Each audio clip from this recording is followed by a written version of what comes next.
এই কয়েকদিনের মধ্যে যারা পরে ভিডিওটা দেখছো তাদের জন্য জানি না কবে ইন্টারভিউ প্রক্রিয়া দ্বিতীয়বার শুরু হবে। এবার সেটা একটা বিশাল বড় জটিলতার প্রশ্ন। সবাই প্রেডিকশন করছে কিন্তু কারোরটাই মিলছে না, এটাই সবচেয়ে বড় কথা। অনেক অনেক ইউটিউব চ্যানেল দেখছি যারা এই সোমবার এই মঙ্গলবার এরকম করে করে সেই 2 তারিখ থেকে আসার কথা, না ক্ষমা করবেন, 26 তারিখ থেকে আসার কথা। 24 তারিখে যাদের নোটিফিকেশন এসেছিল ইংরেজি মিডিয়ামের বা ইংরাজি মাধ্যমের, তারপর থেকে 26 তারিখে নাকি বাংলা মিডিয়ামের যারা হবু শিক্ষক বা শিক্ষিকা আছেন তাদের নাকি নোটিফিকেশন আসার কথা। কেউ জানে না, পর্ষদ জানে না, সরকার জানে না, কিন্তু যারা ইউটিউবার তারা জেনে গেছে আগের থেকে। কিভাবে জেনে গেছে? বা তারা হয়তো অ্যাস্ট্রোলজার, কিন্তু এতই ভালো অ্যাস্ট্রোলজার যে তাদের একটা প্রেডিকশনও মিলছে না। এই ধরনের একটা পরিস্থিতি বর্তমান শিক্ষা জগতের মধ্যে তৈরি হয়ে আছে, ইন্টারভিউ জগতের ক্ষেত্রে। তো এই হচ্ছে মূল বিষয়বস্তু। কোনো কথায় কান দেবেন না, কবে হবে কি হবে কেউ জানে না, ঠিক আছে? হ্যাঁ, তবে একটা কথা সত্যি সত্যি শোনা যাচ্ছে যে অর্ধেক বা কোনো একটি নির্দিষ্ট পরিমাণ সংখ্যার জেলা ভোটের আগে হবে এবং বাকিটা ভোটের পর। আর ভোটের পরে হলে কি হবে কেউ জানি না আমরা, মানে কিভাবে হবে কখন হবে আমি সেই কথাটা বলতে চাইছি। আমাদের ডেমো ক্লাস যেমন চলছে সেরকম চলবে। আপনারা নিজেদের মতো টপিক লিখে যান, কোনো ডাউট থাকলে সেই প্রশ্ন যেমন লিখছেন সেই প্রশ্ন লিখে যান। এরপর আমরা প্রশ্নের যে সিরিজ সেগুলো শুরু করব কন্টিনিউ। 5টা 6টা 7টা 8টা 10টা যেরকম প্রশ্ন থাকবে। যদি ছোট প্রশ্ন হয় তাহলে 10টা, যদি এরকম হয় তাহলে একটু মানে ডেসক্রিপটিভ টাইপের হয়, যে বোঝাতে হবে তারপর উত্তর দিতে হবে, তাহলে হয়তো 4-5টার প্রশ্নই মোটামুটি নেওয়া যাবে। দেখা যাক কীরকম হয়। আপাতত ডেমো আমাদের আরও কয়েকটা আছে, সেগুলো শেষ করে নিই। চলুন তাহলে মূল বিষয়বস্তুতে যাই। গুড মর্নিং স্টুডেন্টস, কেমন আছো তোমরা সবাই? ভালো? বা বেশ বেশ বেশ। কি বলছো? ও রমেশ আজকে সাইকেল নিয়ে স্কুলে এসেছে? ও আচ্ছা আচ্ছা, কি রমেশ নতুন সাইকেল? বাহ বেশ বেশ বেশ। ও আচ্ছা আচ্ছা, ওই লাল রঙের সাইকেলটা? বাহ বেশ সুন্দর তো সাইকেলটা দেখতে। এই যে আমরা হেঁটে হেঁটে হেঁটে হেঁটে স্কুলে আসছি, আর এই যে রমেশ সাইকেল নিয়ে স্কুলে এসেছে, তাহলে দুজনাই যদি আমরা একসাথে যাত্রা শুরু করি তাহলে কে আগে স্কুলে আসবো? আগে রমেশ আসবে। কেন? কারণ সে সাইকেলে এসেছে। তাহলে হাঁটার তুলনায় এক জায়গা থেকে অন্য জায়গায় যেতে আমাদের সাইকেলে কম সময় লাগে আর হেঁটে বেশি সময় লাগে। তাহলে সাইকেলকে কি আমরা একটা যন্ত্র বলতে পারি? অবশ্যই বলতে পারি গো। সাইকেল হচ্ছে একটি যন্ত্র। কি বললাম? সাইকেল হচ্ছে একটি যন্ত্র। এবার এই যন্ত্র নিয়ে আমরা একটা জিনিস জানবো। কি যন্ত্র? যৌগিক যন্ত্র। সেই বিষয়ে আমরা পরে জানবো। আগে যন্ত্র দিয়ে কি কি হয় আমরা সেই জিনিসগুলো একটু চটপট চটপট জেনে নিই, ঠিক আছে? সবাই জানবো, তাহলে তার আগে আমরা কি লিখি প্রতিদিন? সেটা তো আমাদের লিখতে হবে গো। কি লিখি বলো? আচ্ছা, মধুমিতা বলেছে বলো শ্রেণী চতুর্থ। ঠিক বলেছো, শ্রেণী হচ্ছে চতুর্থ। তারিখ, তারিখ হচ্ছে একদম ঠিক, একদম ঠিক বলেছো। বিষয়, গল্প করব, তার মানে কি বিষয় গো? যন্ত্র নিয়ে আলোচনা। তাহলে বিষয় হচ্ছে আমাদের, বিষয় হচ্ছে আমাদের পরিবেশ। বিষয় আমাদের পরিবেশ, একদম ঠিক বলেছো। কি বলছো মধুমিতা, কি বলছো আজকে? ও আজকের বিষয়, আজকের পাঠ হচ্ছে যন্ত্র। ঠিক বলেছো, বাহ। আজকের পাঠ যন্ত্র, ঠিক আছে। তাহলে যন্ত্র তো নয়, যন্ত্রের নানা কাজ, কোন যন্ত্র কি রকম কাজ করে সেগুলো আমরা জানবো, ঠিক আছে। আচ্ছা, এবার যদি তোমাকে বলা হয় যে সাইকেল কি, আমরা সবাই বলতে পারবো যে সাইকেল একটা যন্ত্র। কিন্তু যদি তোমাকে বলা হয় যে বলো তো যন্ত্র কাকে বলে, তখন তোমরা কি বলবে? সাইকেলকে যন্ত্র বলে? হ্যাঁ, এটা একটা উদাহরণ। যে যন্ত্রের, যন্ত্রের উদাহরণ যদি বলে তাহলে আমরা বলতে পারি যে সেটা হচ্ছে সাইকেল, ঠিক আছে, সেটা হচ্ছে সাইকেল।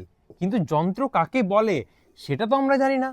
কি, চেষ্টা করো চেষ্টা করো। আচ্ছা দেখো, যদি এরকম বলা যায় কেমন হয়? দেখো, যন্ত্র হচ্ছে এমন একটা জিনিস, কি যন্ত্র, যন্ত্র হচ্ছে এমন একটা জিনিস যে আমরা খালি হাতে বা স্বাভাবিক অবস্থায় যে কাজ করতে আমাদের যতটা সময় এবং শক্তি লাগে তার চেয়ে কম সময় বা শক্তি ব্যবহার করে যে জিনিসের মাধ্যমে আমরা সেই কাজ সম্পন্ন করতে পারি তাকেই বলা হয় যন্ত্র। কি একটু কঠিন হয়ে গেল না? দেখো তো সহজভাবে বললে কেমন হয়। ধরো আমরা একটা কি নিলাম, দেখো তো এটা কি রকম লাগছে? এটা লাগছে একটা এটা হচ্ছে একটা হাতুড়ি, ঠিক আছে। আমাদের এই দেওয়ালে একটা পেরেক লাগাতে হবে। এবার পেরেক কিভাবে লাগাবো? হাতে করে। এবার হাতে করে যদি এরম করি তাহলে হাতে লেগে যাবে, আর অনেক বেশি সময় লাগবে, আর সঠিকভাবে কাজটা হবেও না। তখন কি করছি, এই হাতুড়িটা নিয়ে দুম দুম করে এখানে যদি 2-4 বার মেরে দেওয়া হয় তাহলে সোজাসুজি পেরেকটা একদম দেওয়ালে গাঁথা হয়ে যাবে। তাহলে হাতুড়ি কি হচ্ছে?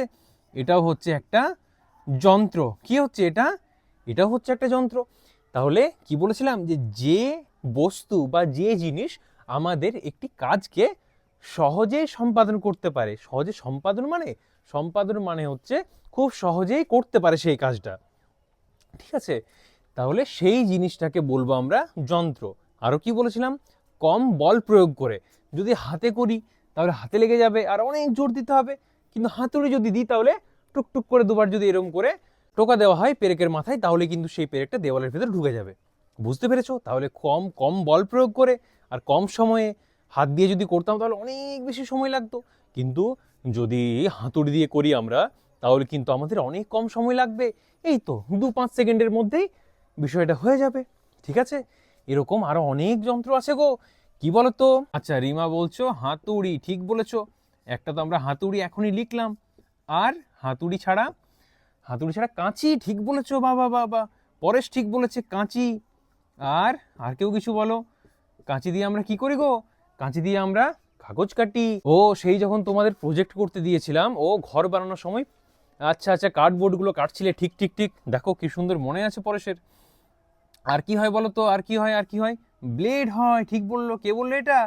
এটা বলেছে অরুণ বলেছে, ব্লেড হয়। আর কি হয়? সাইকেল। হ্যাঁ, সাইকেল তো অবশ্যই হবে। সাইকেল তো একবার আমরা এর আগে লিখেছিলাম। আচ্ছা, আমাদের আশেপাশে দেখো তো, কি দেখতে পাচ্ছ আশেপাশে? রমেশের সাইকেল, তার পাশে কি আছে? টিউবওয়েল আছে। টিউবওয়েল একটা যন্ত্র গো, ঠিক আছে। টিউবওয়েল একটা যন্ত্র। আর কি হয় বলো তো? আর আমাদের বাড়িতে কিন্তু মারা অনেক কাজ করে যন্ত্র দিয়ে। বলো বলো বলো। খুব সহজ। রান্নার সময়, হ্যাঁ হ্যাঁ, দেখো দেখো, একটু চেষ্টা করো। আচ্ছা দেখো, এরকম তোমরা কোনো নাম শুনেছো? এরকম এরকম তোমরা কোনো নাম শুনেছো? এটা কি লিখলাম গো? সাঁড়াশি, ঠিক বলেছো। সাঁড়াশিও তো দেখো, একটা যদি এরকম পাত্র থাকে, এবং এই পাত্রটা যদি খুব গরম হয়, তাহলে কি আমরা এটা হাতে করে নামাতে পারবো না। তখন আমাদের কি করতে হবে? আমাদের নিতে হবে একটা সাঁড়াশি। সেটা এইভাবে ধরে আমরা জিনিসটা সুন্দরভাবে নামাতে পারবো। তাহলে কি করছে? একটা বস্তু বা একটা জিনিস আমাদের একটি নির্দিষ্ট কাজকে সহজ করে দিচ্ছে। তাহলে বুঝতে পারলে যন্ত্র কাকে বলে? যে জিনিসগুলি আমাদের কাজকে সহজ করে দেয় এবং কাজ করতে কম সময় লাগে আর কম শক্তির অপচয় হয়, সেগুলি হচ্ছে আমাদের যন্ত্র। এবার যন্ত্র সম্পর্কে আজকে আমরা একটু একটু জানলাম। পরের দিন কিন্তু আমরা যন্ত্র নিয়ে আরো অনেক কিছু জানবো, ঠিক আছে? আর কোনো সমস্যা নেই তো? আচ্ছা, তাহলে বাড়ি থেকে তোমরা 4টে করে যন্ত্রের নাম কিন্তু লিখে নিয়ে আসবে, এই যেগুলো লিখলাম এগুলো বাদে, ঠিক আছে? আচ্ছা, এই হচ্ছে আজকের বিষয়বস্তু। তো যাদের প্রশ্ন আছে, যাদের টপিক আছে কিছু কমেন্ট করার, অবশ্যই টপিকগুলো কমেন্ট করুন। আমি পরবর্তীকালে সেই জিনিসগুলো কভার করার চেষ্টা করব। এটাও কমেন্ট সেকশন থেকে নেওয়া একটা টপিক, তো এটাও যেমন কভার করলাম বাকিগুলো কভার করানোর চেষ্টা করব।